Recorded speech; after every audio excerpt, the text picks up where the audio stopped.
Di bulan Maret 2026, ada satu orang selebgram yang lagi liburan di Thailand sama suaminya. Harusnya mereka quality time.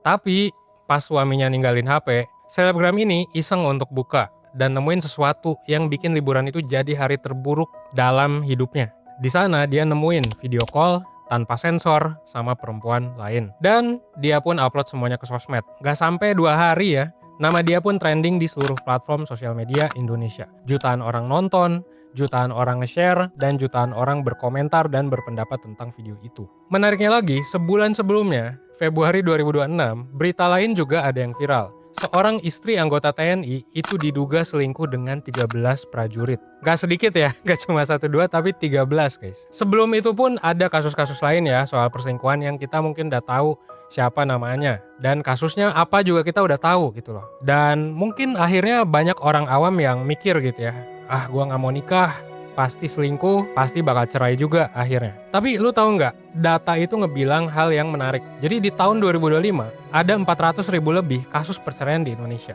Ini naik 43.000 dari tahun sebelumnya. Dan penyebab nomor satunya itu bukan uang, bukan perselingkuhan, bukan KDRT, tapi biasanya hampir 65% perceraian di Indonesia itu terjadi karena perselisihan dan pertengkaran yang terus-menerus. Jadi memang biasanya karena nggak cocok aja dari awal. Itu jadi mereka sering berantem, sering bertengkar. Nah terus apa sih yang biasanya bikin orang bertengkar? Apakah uang? Apakah sudah tidak cinta, sudah bosan? Apakah perselingkuhan? Kenapa sih pasangan yang bahkan pasangan yang kita tahu ini orang kaya sekalipun, yang kita tahu duitnya unlimited lah ya, kita bisa sebut kayak Raisa, kita bisa sebut juga kayak Rahel V-nya dan lain-lain, bahkan sampai Om Botak gitu ya, Deddy Corbuzier. Kenapa sih banyak orang tuh yang bercerai akhirnya? Meskipun sudah bertahun-tahun menikah dan mungkin kalau di sosmed sih kita lihat awal-awal kok kayak cocok banget, tapi kenapa mereka bisa sampai cerai? Welcome to Kelas Kehidupan by 1%. Enjoy, kita bakal bahas soal perceraian.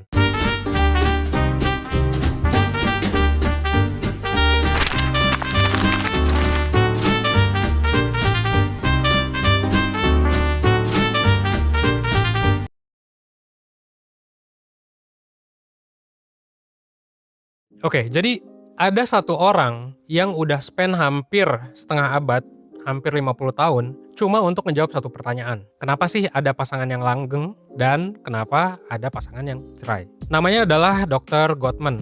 Mungkin lo yang di jurusan psikologi udah tahu namanya. Dan bareng istrinya dia ngebangun yang namanya, basically ini adalah laboratorium di mana mereka literally observasi pasangan ketika mereka ngobrol, berantem ya, dan ketika mereka diem-dieman. Dimonitor detak jantungnya, ekspresi wajahnya, sampai kadar kortisol di darahnya. Selama 40 tahun, mereka observe lebih dari 3.000 pasangan. Yang bikin Dr. Gottman ini jadi legenda di dunia psikologi percintaan, dia tuh bisa ngeprediksi dengan mudah apakah pasangan ini bakal cerai atau bakal langgeng sampai akhir hayatnya. Dan akurasinya juga 93,6%. Apa yang memprediksi itu? Ternyata ada 4 pola komunikasi yang kalau udah muncul di hubungan, itu basically countdown menuju perceraian kalau tidak diselesaikannya. Dia menyebutnya adalah the 4 horsemen of the apocalypse. Nah yang pertama adalah criticism. Nah ini adalah ketika pasangan itu saling ngeritik orangnya. Jadi bukan mengkritik perilakunya tapi ngeritik orangnya. Jadi ketika pasangan kita lupa bayar listrik nih ya, yang disebut adalah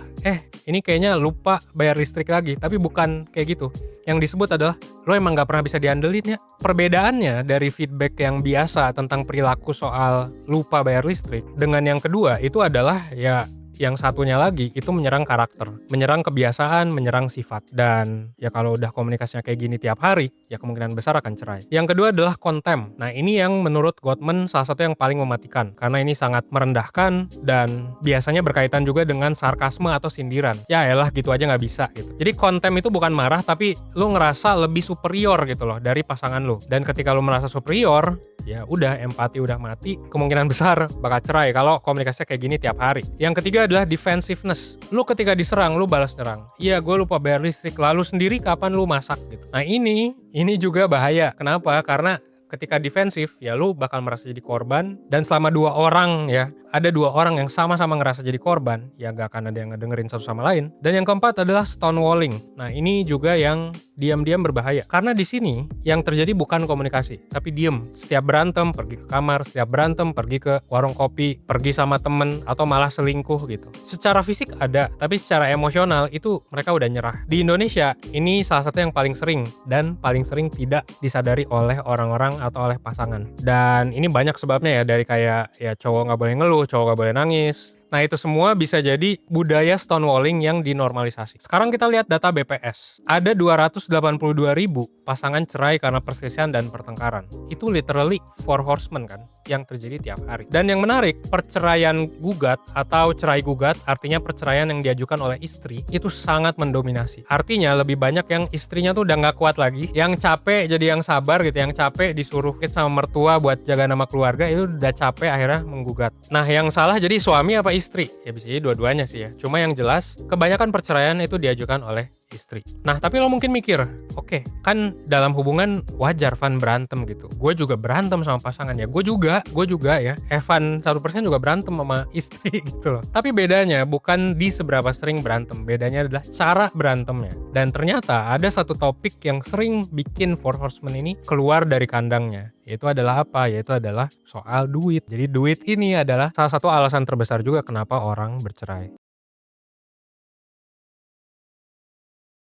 Di media pasti lo sering banget dengar berita cerai karena masalah ekonomi, atau mungkin pertengkaran artis yang mempermasalahkan ekonomi lalu cerai, atau masih rame di sidang ya terkait dengan ekonomi. Bukan cuma di media, tapi di gosip tetangga juga banyak pastinya. Dan datanya memang nunjukin kalau 100.000 kasus perceraian di tahun 2025 itu alasannya ya memang karena masalah ekonomi. Jadi 200.000 karena berantem, 100.000 karena masalah ekonomi. Menariknya, ada riset jangka panjang yang dipublikasi oleh salah satu lembaga riset yang nge-track ratusan pasangan selama bertahun-tahun. Dan hasilnya tuh menarik. Sebetulnya, financial strain atau tekanan keuangan itu tidak secara langsung menyebabkan perceraian. Justru, yang nyebabin perceraian itu adalah cara kita sebagai pasangan merespon tekanan itu. Jadi bisa aja lu gak punya duit, lu miskin, tapi lu gak cerai, lu tetap bahagia gitu loh. Karena cara lu respon berbeda dengan orang lain yang akhirnya cerai. Jadi apakah lebih baik miskin? Well, gak juga ya. Karena pasangan kaya ataupun miskin sama-sama cerai. Pasangan dengan penghasilan rendah bisa jadi cerai. Pasangan dengan gaji gabungan 50 juta juga bisa cerai gitu. Jadi ya sama-sama aja. Yang harus diperbaiki adalah cara komunikasinya. Nah, yang menarik adalah banyak pasangan yang menyembunyikan finansial mereka dari pasangannya mereka. Nah, ini ada istilah barunya, yaitu adalah financial infidelity. Infidelity itu artinya selingkuh.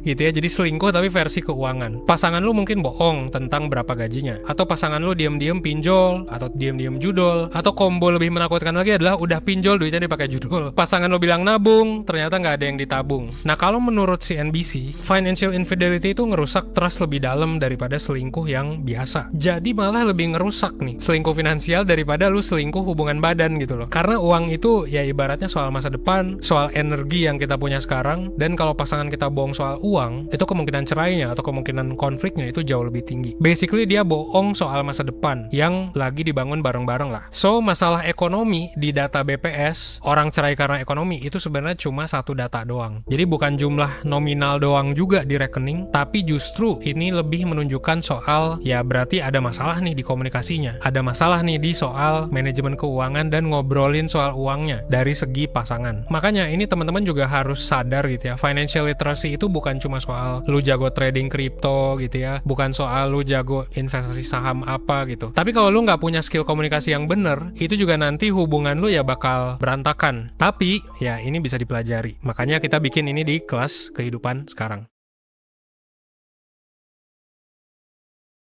Nah, ini adalah beberapa framework yang bisa lo pelajari mulai hari ini. Pertama, kalau sama pasangan jangan lupa untuk bikin yang namanya kalender ya. Gue bisa bilang ini adalah the money date. Jadi konsepnya tuh simple, jadwalin satu waktu khusus per bulan buat ngobrol soal keuangan. Jadi jangan sampai udah berbulan-bulan baru ngobrol gitu ya. Bukan pas tagihan kartu kredit dateng, bukan pas salah satu lagi bad mood, tapi memang waktu khusus saja. Kalau bisa tiap minggu lebih bagus. Pilih waktu yang santai aja sambil ngeteh pagi gitu kan, weekend pagi sambil ngopi, sambil padel, sambil olahraga gitu kan. Jadi dari sana bisa kebangun tuh untuk mulai komunikasi ke pasangan yang sehat, yang jujur soal keuangan. Kenapa scheduling kayak gini tuh works gitu ya? Kan ini bukan kantor gitu Van. Emang harus banget ditaruh di Google Calendar? Well, kata Gottman, scheduled conversation soal topik sensitif itu bisa ngurangin lu berantem gitu dibandingkan obrolan yang spontan gitu. Tiba-tiba lu mau ngebahas sesuatu yang penting nih, terus dipicu emosi pula karena tagihan kredit membludak gitu ya. Jadi lebih baik dijadwalin. Yang kedua, bikin keuangan tuh jadi 3 bucket system. Jadi ada 3 ember untuk keuangan. Jadi harusnya tuh ada uang lo pribadi, ada uang buat pasangan, dan ada uang buat bersama juga. Jadi ada yang bikin akun bareng-bareng yang masing-masing bisa kontribusi. Sekarang kan udah nggak zaman ya patriarki, atau mau kondo juga udah nggak zaman. Jadi lu ya bisa masing-masing kontribusi sesuai porsi lah. Gitu bisa yang buat bareng-bareng mungkin bisa buat sewa kosan atau rumah, bisa buat makan masak di rumah, listrik, kebutuhan bayi dan lain-lain. Nah ini enaknya adalah ya kalau lu punya bank digital kayak Blue gitu ya, ini lu bisa pakai yang namanya Bluegather gitu. Jadi gua sendiri juga pakai Bluegather. Jadi kalau misalnya uang listrik udah ketahuan tuh tiap bulan, misal gua transfer 1 juta, nanti siapa yang bayar listrik ya bisa ambil dari sana gitu ya. Jadi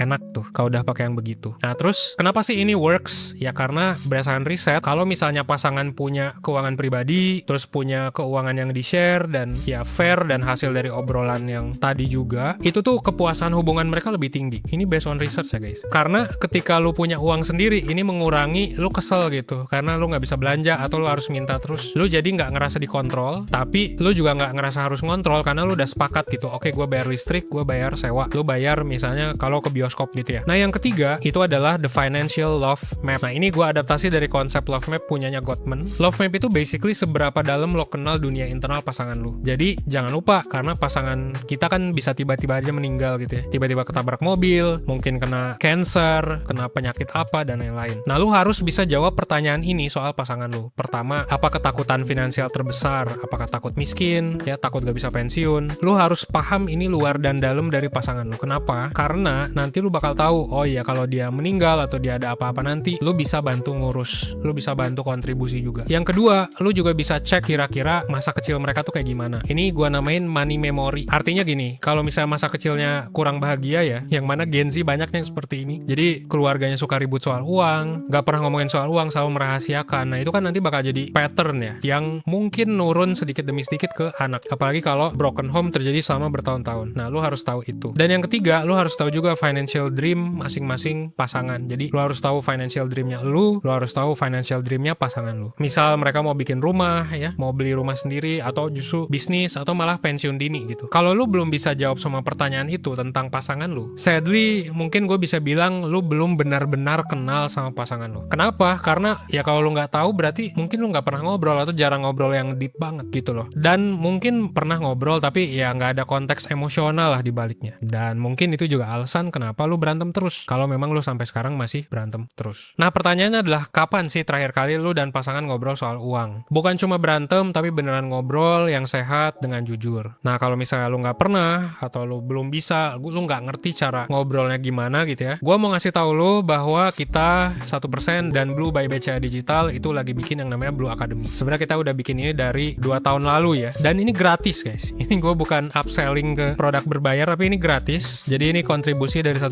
dan Blue untuk teman-teman semua supaya kalian bisa belajar soal finance. Dan kebetulan judulnya yang batch sekarang itu adalah Financial Planning for Couple and Family. Jadi biar gimana caranya lu dan pasangan atau lu dan keluarga bisa sehat mental dan sehat finansial. Ya ini bukan webinar yang ngajarin tentang candlestick saham atau trading kripto, bukan, tapi ini tentang gimana lu dan pasangan bisa berkomunikasi bareng, bisa sehat mental bareng, sehat finansial bareng, dan mungkin nanti ada discuss juga soal keuangannya karena kita bakal datengin certified financial planner dan ada juga psikolog dari 1%. Linknya gua taruh di sini ya, di video dan juga di deskripsi. Lu bisa nanti langsung daftar aja, gampang banget, cuma butuh waktu 1-2 menit untuk daftar. At the end of the day, well, 400.000 lebih pasangan cerai di tahun 2025 itu menurut gua bukan karena mereka nggak saling cinta. Mungkin mereka saling cinta tapi belum sama-sama belajar aja, mungkin belum punya bahasa yang sama, mungkin juga dari keuangan ada struggle atau ada bohong, atau ya mungkin selingkuh aja sih ya, kayak kasus-kasus influencer yang baru-baru ini. Semua orang memang fokus ke selingkuhnya, tapi kalau kita jujur ya sebelum selingkuh terjadi pastilah ada puluhan atau ratusan pertengkaran kecil, ada juga mungkin ketidakcocokan visi dan misi gitu ya, sampai akhirnya selingkuh. Jadi buat teman-teman, gua doain kalian Dan kalau belum menikah, semoga dapat pasangan yang tepat. Dan ya kalau lo mau belajar bisa ke Blue Academy. Gue doain juga buat yang udah menikah, semoga bisa langgeng. Ya sampai lo punya nanti anak cucu atau sampai tua gitu ya. Lo bisa ngobrol finansial dan kesehatan mental lo secara sehat. Akhir kata, thanks for watching. Gue FNX 1%. Well, thanks.